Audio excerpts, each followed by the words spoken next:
Hari ini, kita akan membahas buku yang mungkin sangat relevan, terutama dalam zaman yang penuh tekanan ini. Buku ini adalah Stop Overthinking oleh Nick Trenton. Buku ini adalah panduan praktis untuk mengatasi kebiasaan merenung yang berlebihan dan menciptakan pikiran yang lebih tenang.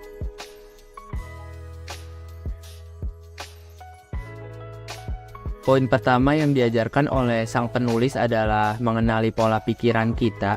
Terlalu sering kita terperangkap dalam siklus pemikiran negatif. Identifikasi pola-pola ini adalah langkah pertama menuju perubahan. Ada beberapa poin penting di bagian pertama ini tentang mengenali pola pikiran Anda. Yang pertama, pemahaman emosi. Ketika Anda mengenali pola pikiran, Anda juga memahami emosi yang terkait dengan pemikiran Anda. Ini melibatkan pengenalan perasaan seperti kecemasan, stres, atau kebingungan yang mungkin muncul saat Anda merenung. 2. Merefleksikan terhadap pengalaman. Anda mencoba untuk merefleksikan pengalaman masa lalu Anda dan bagaimana pikiran Anda telah mempengaruhi tindakan dan keputusan Anda. Hal ini membantu Anda untuk mengetahui pola yang mungkin tidak produktif. 3. Identifikasi pola negatif. Salah satu tujuan dari mengenali pola pikiran adalah untuk mengidentifikasi pola negatif yang dapat merugikan Anda. Ini mungkin termasuk pemikiran yang cenderung pesimis, terlalu banyak merenungkan masalah, atau fokus pada aspek negatif dalam situasi. 4. Pergantian pola. Setelah Anda mengidentifikasi pola negatif, Anda dapat mencoba untuk membalik atau menggantinya.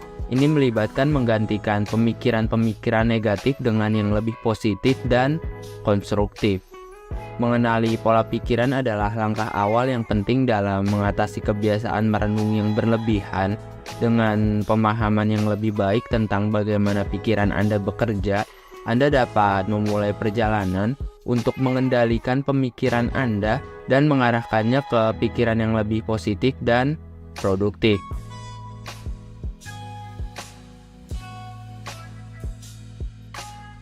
Poin berikutnya adalah tentang berlatih meditasi dan mindfulness. Buku ini menguraikan bagaimana latihan ini dapat membantu kita memusatkan perhatian pada saat ini dan mengurangi kecemasan. Ada beberapa poin penting di bagian kedua ini tentang praktikan meditasi dan mindfulness. Yang pertama, meditasi. Meditasi adalah teknik yang melibatkan fokus perhatian secara sadar pada objek tertentu seperti pernapasan atau mantra, dengan tujuan menghilangkan gangguan pikiran dan mencapai kedamaian batin. Praktik meditasi secara teratur membantu meredakan kecemasan, meningkatkan kecerdasan diri, dan mengurangi stres. Ini membantu dalam menghentikan pola berpikir yang tidak produktif. 2. Mindfulness. Mindfulness adalah kesadaran diri pada momen sekarang. Ini melibatkan perhatian penuh pada pengalaman saat ini tanpa penilaian. Dengan berlatih mindfulness, Anda belajar untuk menerima pikiran dan perasaan Anda tanpa menilainya sebagai positif atau negatif. Ini membantu Anda untuk tidak terjebak dalam pola pemikiran yang merenung. 3. Bagaimana memulainya?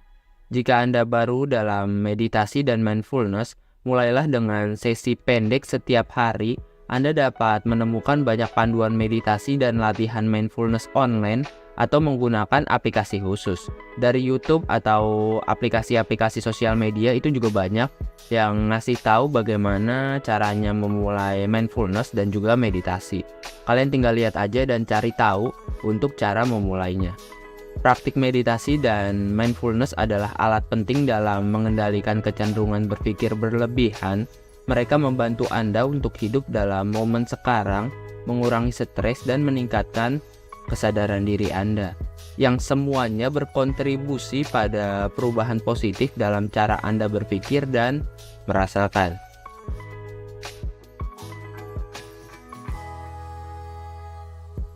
Buku ini juga membahas bahaya dari analisis berlebihan. Terlalu banyak berpikir tentang suatu masalah bisa menjadi bumerang. Sang penulis memberikan tips tentang bagaimana menghentikan analisis yang tidak produktif. Nah, di sini ada beberapa poin penting tentang jangan terjebak dalam analisis yang berlebihan. Nah, poin pertama itu adalah analisis berlebihan. Ini terjadi ketika seseorang terlalu lama memikirkan atau memeriksa detail terlalu dalam sebelum membuat keputusan atau bertindak. Meskipun analisis adalah langkah penting dalam pengambilan keputusan yang baik, analisis berlebihan dapat menjadi hambatan yang serius. 2. Ketidakpastian. Salah satu resiko dari analisis berlebihan adalah ketidakpastian yang semakin bertambah. Semakin banyak waktu yang dihabiskan untuk memikirkan sesuatu, semakin banyak detail yang muncul, dan semakin sulit bagi seseorang untuk sampai pada kesimpulan yang tegas. Terlalu banyak informasi bisa menjadi kontraproduktif. 3. Keputusan yang lambat. Analisis berlebihan dapat menyebabkan keputusan tertunda. Ketika seseorang terjebak dalam pemikiran berlebihan, ia mungkin terus-menerus mencari informasi tambahan atau bermain dalam pikirannya. Akibatnya, keputusan yang seharusnya cepat bisa menjadi terlambat. 4. Menjaga keseimbangan. Penting untuk mencapai keseimbangan antara analisis yang cukup untuk membuat keputusan yang berinformasi dan menghindari analisis yang berlebihan. Ini dapat dicapai dengan menentukan batasan waktu untuk mengambil keputusan dan mematuhi mereka. Jika Anda telah mencapai batas waktu yang ditetapkan, penting untuk membuat keputusan dan mengambil tindakan. Jadi, penting untuk menghindari terjebak dalam analisis yang berlebihan dengan cara menjaga keseimbangan antara analisis yang cukup dan pengambilan keputusan yang tegas. Tindakan mengambil keputusan yang tegas ini adalah salah satu cara yang efektif daripada terus-menerus memeriksa dan merenungkan hal yang sama.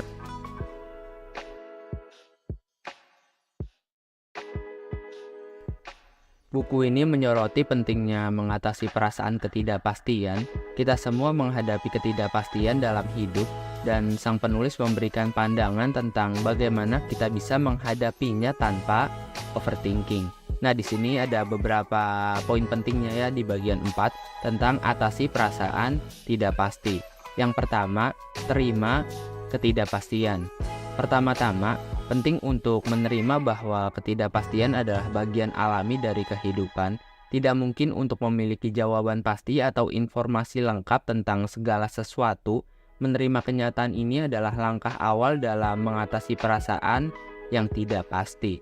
2. Identifikasi yang dapat dikendalikan.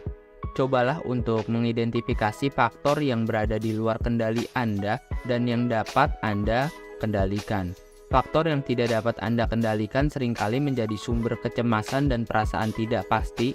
Alihkan perhatian Anda pada apa yang dapat Anda kendalikan. 3. Pahami resiko dan manfaat. Ketidakpastian adalah bagian dari kehidupan sehari-hari. Saat membuat keputusan, pertimbangkan baik resiko maupun manfaat yang mungkin terjadi. Pahami bahwa setiap keputusan membawa resiko dan kadang-kadang Anda harus menerima ketidakpastian ini sebagai bagian dari proses. 4. Pertimbangkan informasi yang relevan. Dalam mengatasi perasaan yang tidak pasti, penting untuk fokus pada informasi yang relevan dan signifikan. Jangan biarkan diri Anda terjebak dalam analisis yang berlebihan dengan mencoba mempertimbangkan semua detail yang mungkin. Ini hanya akan meningkatkan ketidakpastian. 5. Berbicara dengan orang lain.